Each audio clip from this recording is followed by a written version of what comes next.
Good evening, everyone. Welcome to Dong Nai Radio and Television Stations. Here the news today.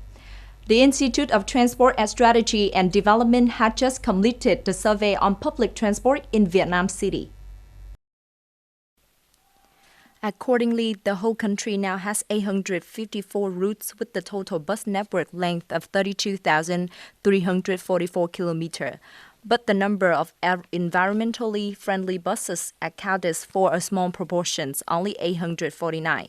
On the national scale, the need for investment and replacement of bus fleets in the period from now to 2025 is estimated at 5,000 to 5,800 vehicles.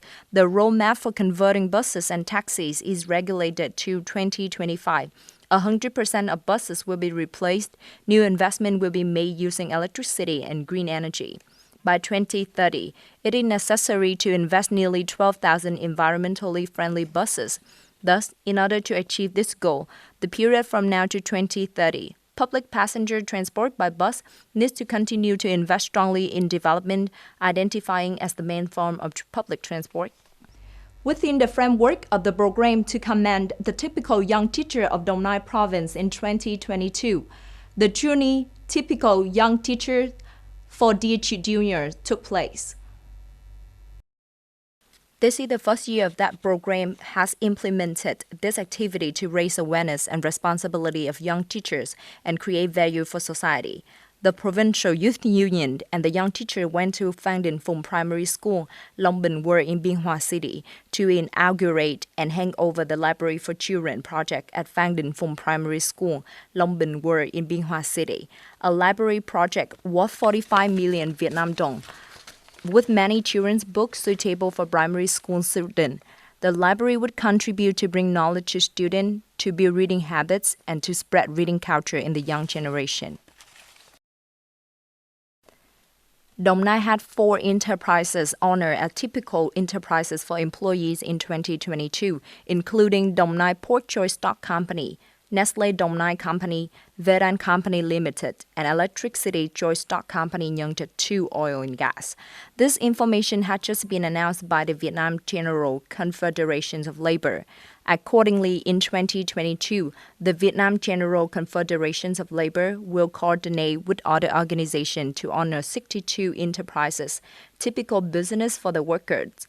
These are typical enterprises that constantly strive to improve the working environment, taking care of the material and spiritual life of employees, and build a harmonious, stable, and progressive labor relationship in order to progress towards development, sustainable development in the process of integration and development.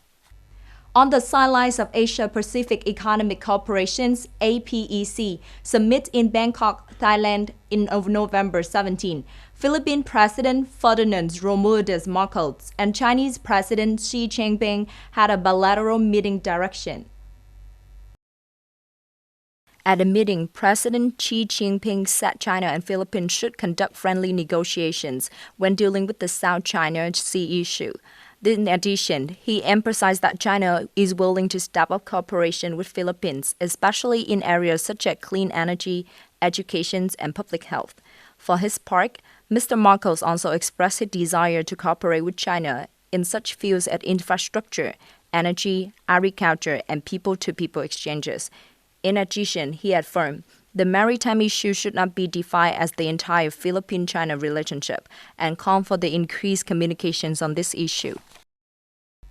On November the 17th, the United States imposed sanctions on more than 10 companies based in China, Hong Kong, and the United Arab Emirates that Washington accused of creating favorable conditions for iron sale of petroleum and petrochemical products to customers in East Asia.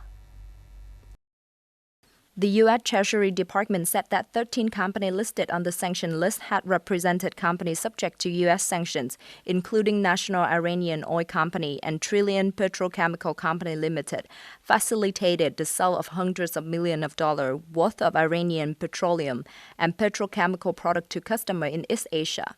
This action further demonstrates the complex method of evading sanctions that Iran uses to illegally sell petroleum products, said Brian Nelson, U.S. Undersecretary of the Treasury for Counterterrorism and Financial Intelligence.